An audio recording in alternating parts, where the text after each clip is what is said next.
నతానియేలు అనే వ్యక్తితో ప్రభు మాట్లాడుతున్నట్టు మనం ఈ వాక్యంలో మనం చూస్తున్నాం.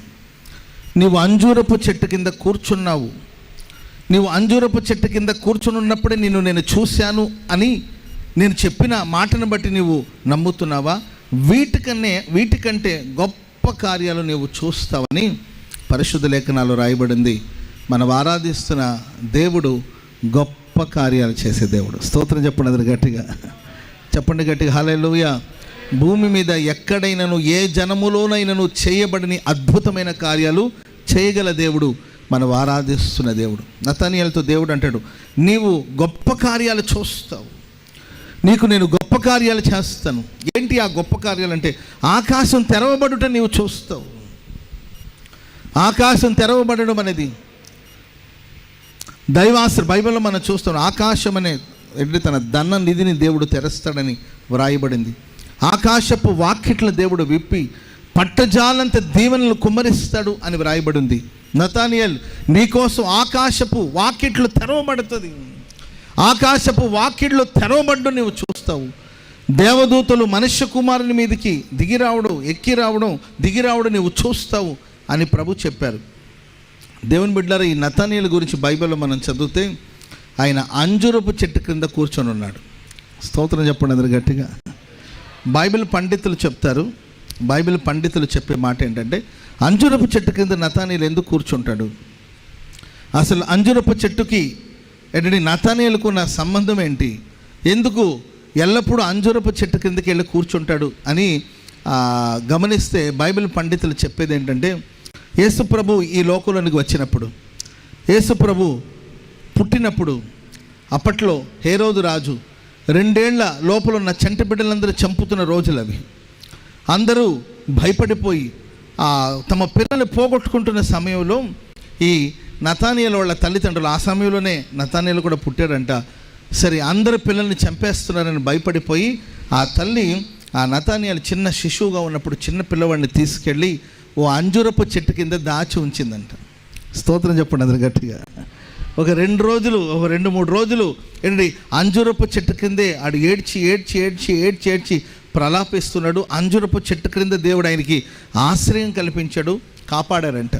ఆ తర్వాత అది తల్లిదండ్రుల ద్వారా ఆయనకి తెలియచేయబడిన తర్వాత తరచుగా వెళ్ళి అంజూరపు చెట్టు కింద కూర్చొని దేవుణ్ణి ధ్యానిస్తుండేవాడు, ప్రార్థిస్తుండేవాడు, మెస్సయ్య కోసం ఎదురు చూస్తుండేవాడు. ప్రేమైన వాళ్ళ ఆ అంజూరపు చెట్టు క్రింద ఉన్నప్పుడు యేసు ప్రభుని వెంబడిస్తున్న ఫిలిప్పు వెళ్ళి ఆయనకి సువార్త చెప్తాడు యేసు ప్రభుని గురించి. సరే చెప్పి ఆయన యేసు ప్రభు దగ్గర తీసుకొస్తున్నప్పుడు ఆయన దూరంగా ఉండగానే ప్రభు చెప్తాడు, నీవు అంజూరపు చెట్టు కింద కూర్చున్నప్పుడే నేను చూశాను. స్తోత్రం చెప్పండి అందరి గట్టిగా.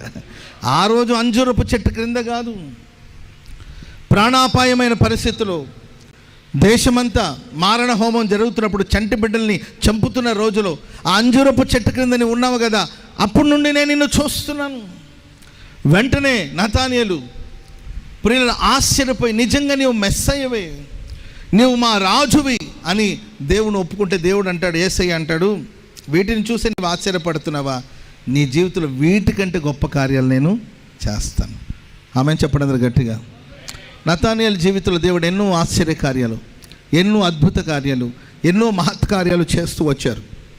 తన జీవితంలో ఆ కార్యాలన్నీ చేయడానికి కారణం అంజూరపు చెట్టు కింద కూర్చొని. వాస్తవంగా యూదులు అంజూరపు చెట్టు కింద కూర్చొని దేవుని వాక్యాన్ని ధ్యానిస్తారు, అంజూరపు చెట్టు కింద కూర్చొని ప్రార్థన చేస్తారు. ప్రార్థించే వారి జీవితంలో, దేవుని వాక్యాన్ని ధ్యానించే వారి జీవితంలో దేవుడు గొప్ప కార్యాలు చేస్తాడు, ఆశ్చర్యమైన కార్యాలు చేస్తారు, మహత్ కార్యాలు ప్రభు ఎన్నెన్నో జరిగిస్తారని దేవుని వాక్యం సెలవిస్తుంది.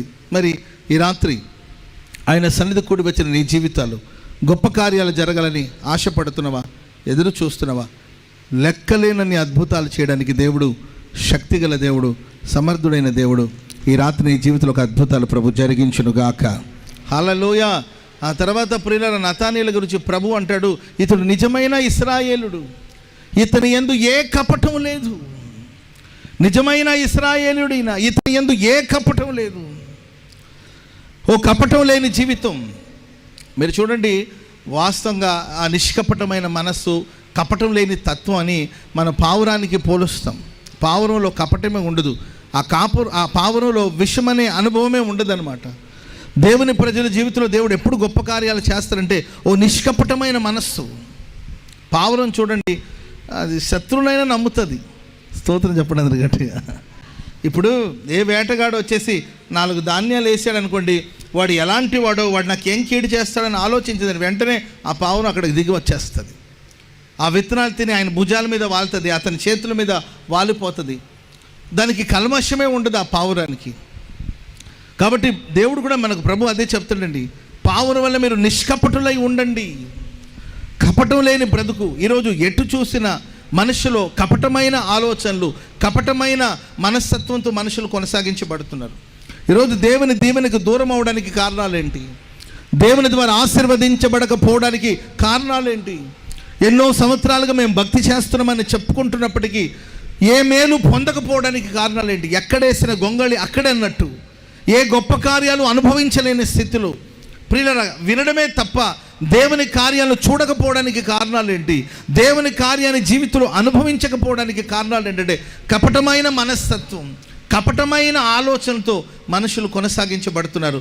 కానీ నతానియేలుతో దేవుడు అంటాడు, ఇతని యందు ఏ కపటం లేదు, ఇతడు నిజమైన ఇశ్రాయేలుడు. ఎవరు నిజమైన క్రైస్తవుడు, ఎవరు నిజంగా దేవుని బిడ్డలంటే నిష్కపటమైన మనసుతో పావురం వలె దేవుని స్థితిలో ఎవరైతే జీవిస్తారో వాళ్ళేనండి దేవుని ప్రజలు.